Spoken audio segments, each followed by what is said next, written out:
Hello, good morning or afternoon or whatever it is for you. Today I'm going to try and explain Queen's Roundabout. Hopefully it'll make life a lot easier for everybody because loads of people struggle trying to work out how to do the thing.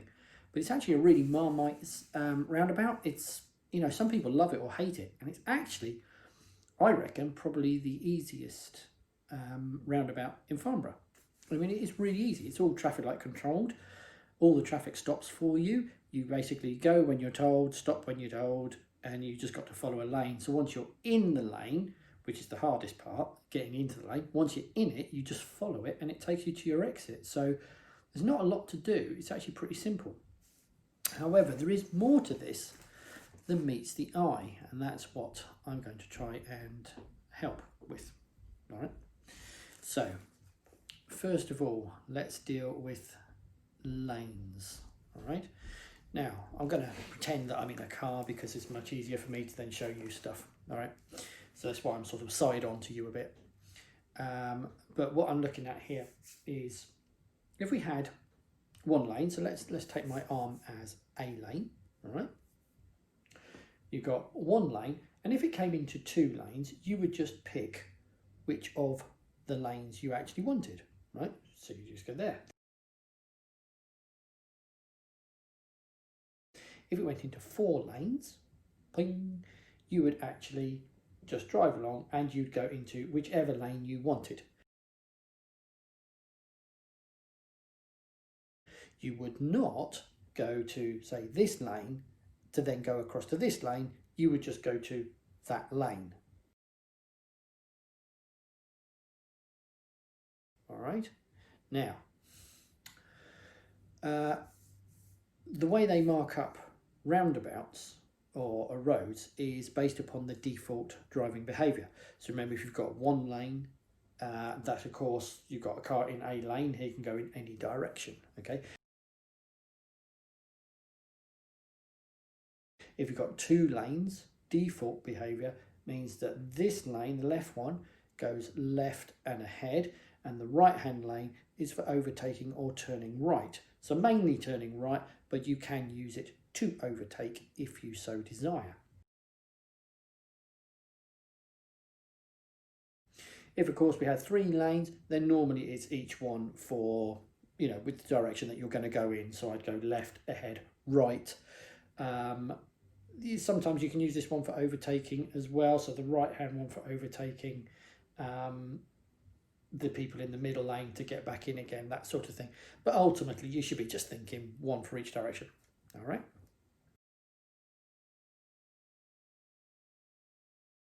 Now, let's have a look at how they mark up and how you should read your road signs, because ultimately doing roundabouts is all about reading road signs. Even when you're following your sat nav, the sat nav says to you, oh, at the roundabout, go right, third exit, for instance, but you still have to do what the road sign says because it's the sign that tells you how to do it. So let's have a look here. We've got a typical roundabout with four exits, of course, right? Now we always come up from the bottom. So let's say we're going to go right three towards the lovely little village of here. All right, now we're going to here. That is right third exit. Now often on the approach to a roundabout, you will get these signs telling you about get in lane. And often that one would say, we're going to go right. That one is ahead and right, for instance. And this one maybe is left. All right, so you can see that, okay. Now, if I was going to go right three, if you have two lanes that go to the same place, the rule is that you should take the left one unless you wish to deliberately overtake people that are in the left-hand lane, in which case you can take that one. So default behaviour, in this instance, I'm just going right third exit, and there are two lanes that go right, so I would take that lane there, okay? I would take the middle lane, all right?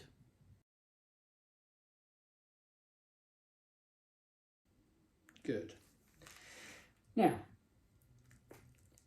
If that was marked as only going ahead, then of course I would take this lane instead because it's the only one marked as going right. Right, simple. Okay, now this is what you would expect on a non-traffic light controlled roundabout, and this is where people get really confused. All right, now on a traffic light controlled roundabout, you are going to get this instead. Possibly an up. All right. Now notice that it's all up arrows. Now the reason it's all up arrows is because at a traffic light, there we go, put some little traffic lights in for you. At a traffic light, what they're doing is they're not telling you where the lane is going, but they're telling you where you have to go at the traffic light. And I think it's because normally at this point you would have, if you think about, let me get rid of this one. Right, so normally on the approach to a roundabout you would have these, then there would be a give way line there for traffic coming from this direction, so people coming round the roundabout. And when we've been told to stop, then they would be given permission to go, right? Now,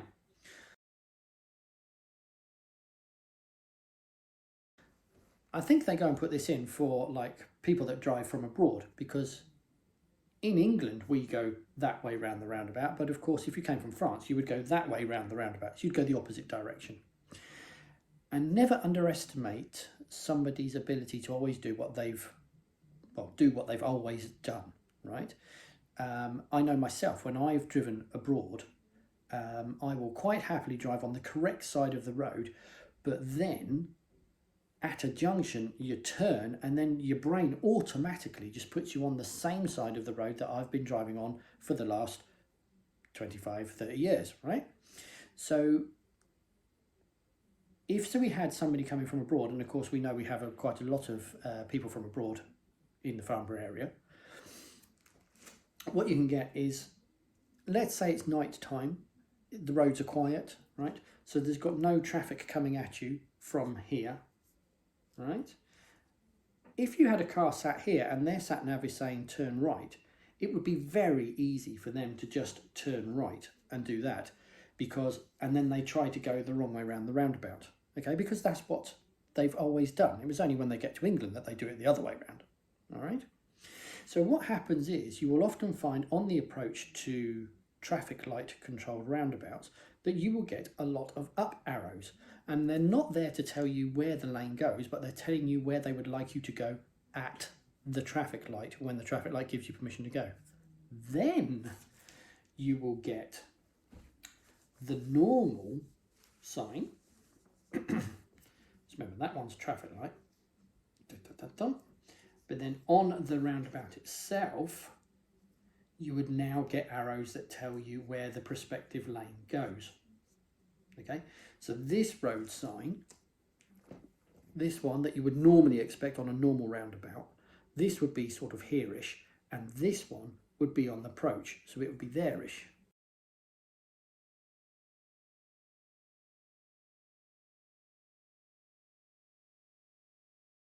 All right, so you cannot tell when you're coming up to a traffic light controlled roundabout where the lane goes just by looking at the arrows.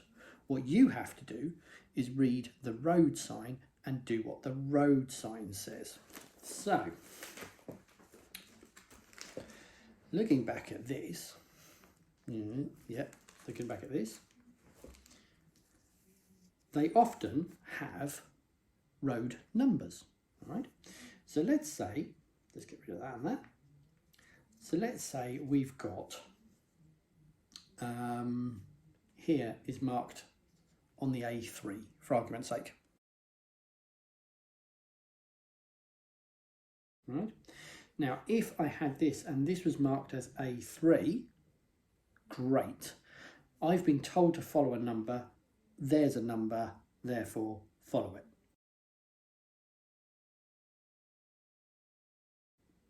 If it said A3 in both lanes, then I would get in the left of the two. All right? Because I don't know exactly, because it could well turn out like this later on when you actually get to the roundabout itself. Right. But don't just blindly follow, because this could be the A3 for all we know, right? So as we're coming up to this, we're going ahead on the A3, and here is just on the right. So even though this is actually marked as the A3 in both lanes, because I've been told that it's right, but I haven't been told to follow a specific number, I would therefore take the far right-hand lane. Because I haven't been told to follow the A3. It might as well say the moon for all I care. I'm not going there, therefore I'm not going to follow it. Simple. All right? So read your road sign. So even though the sat-nav is banging on about go right 3, you've got to read it and say, whoa, okay, well, what number, if any, have I been told? And there are 3 things that you need to know when you're coming up to a roundabout. They are, how are you going to treat it? As in this instance, right. What exit number is it? Is the 3rd one. And have I been asked to follow a number, i.e. the A3 or not, right? Those are the 3 pieces of information that you need whenever you are following road signs.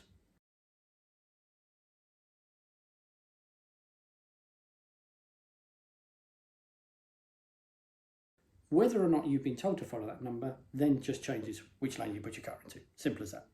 Okay, now, on Queen's Roundabout, there is one particular area where people panic and they worry a lot about whether or not they're in the right lane, and that's coming from Farnborough going to the test centre. All right?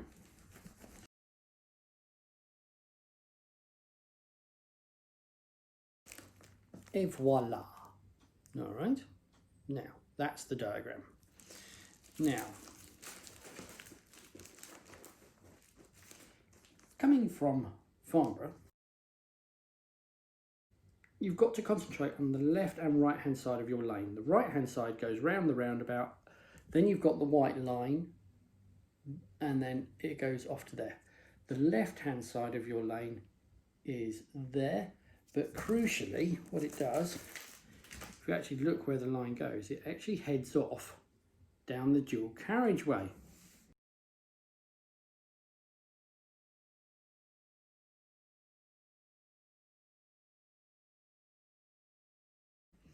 All right, so it actually does that. So we now have 1 lane here into 4 lanes, because you've got 1, 2, 3, 4.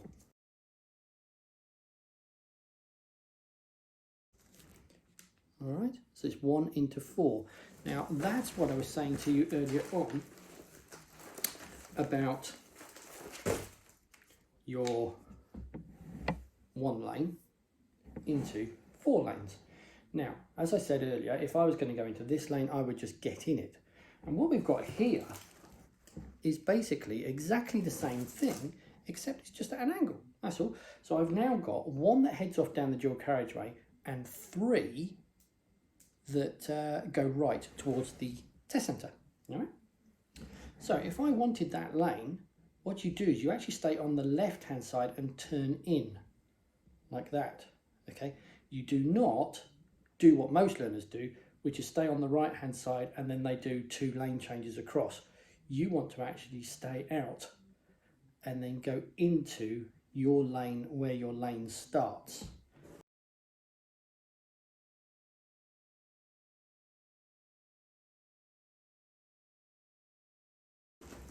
Because if we look at this diagram again, this time,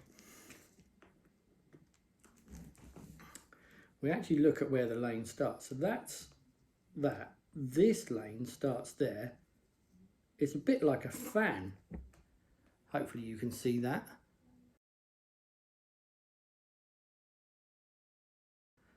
So we've got a fan going on there.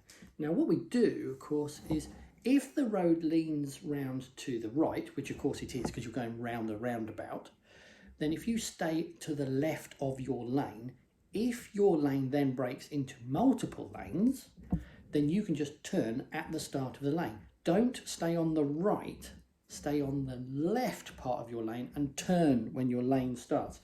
So if I wanted the outside lane, which of course is the default one, I would be coming along here and then just turning in like that.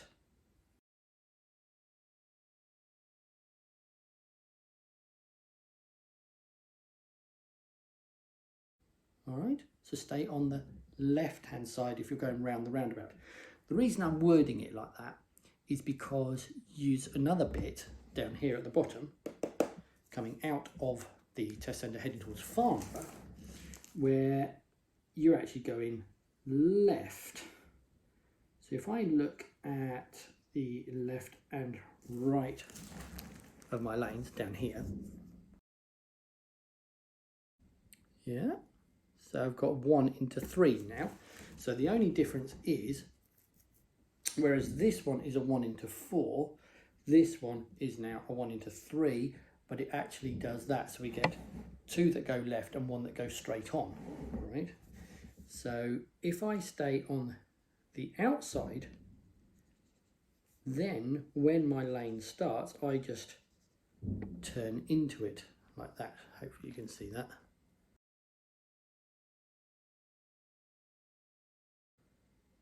Okay, so that's the idea.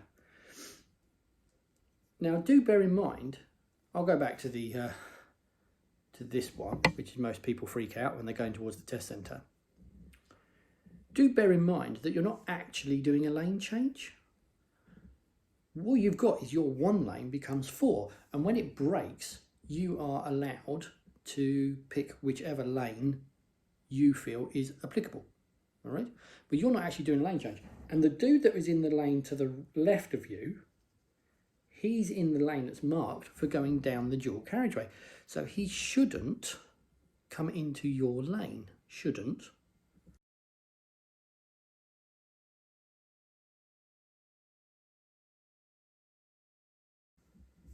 Now you are doing a positional change. You're going from the right-hand lane to the left-hand lane here, and you're moving across a roundabout, okay? But rest assured that the bloke that's to your left shouldn't come into your lane, but of course, we're all human, we might make mistakes, and he might pull into your lane.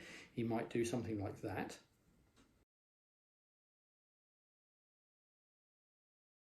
All right? And if he does cut into it, you need to know about it, all right? So it benefits you as you're driving along, you're looking at your lane, you're trying to find where it is, and then just keep an eye on the bloke that's on your left-hand side, because if he tries to cut in front of you, you would actually abort. So if this bloke was trying to go into that lane, I would actually pull into the middle lane, slow down, let this bloke go past, and then do a lane change behind.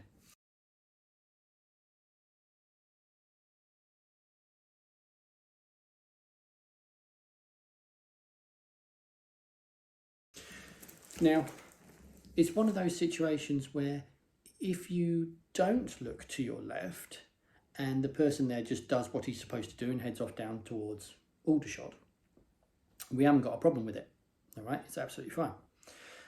But if he did make a mistake and came into your lane, the examiner will have to step in on your behalf to cover yourself, right? He's going to have to say, whoa, you know, brake, grab hold of the steering wheel, do whatever.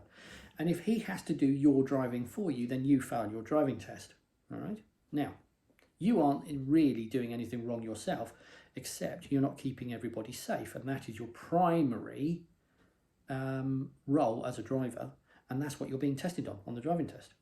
So you've got to keep people safe. And if the examiner has to do that for you, then obviously you're not ready, all right? So you want to be confident that that person to the side of you won't be coming into your lane, so therefore don't be frightened about going to the lane that you want. You're still in your lane, you're just braking into force, you just pick the lane that you want.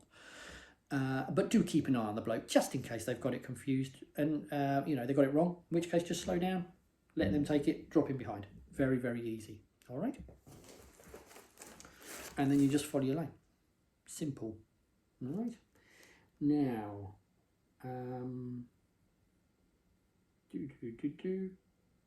yeah, that's basically it. So expect up arrows for traffic light controlled roundabouts, and then follow your lane.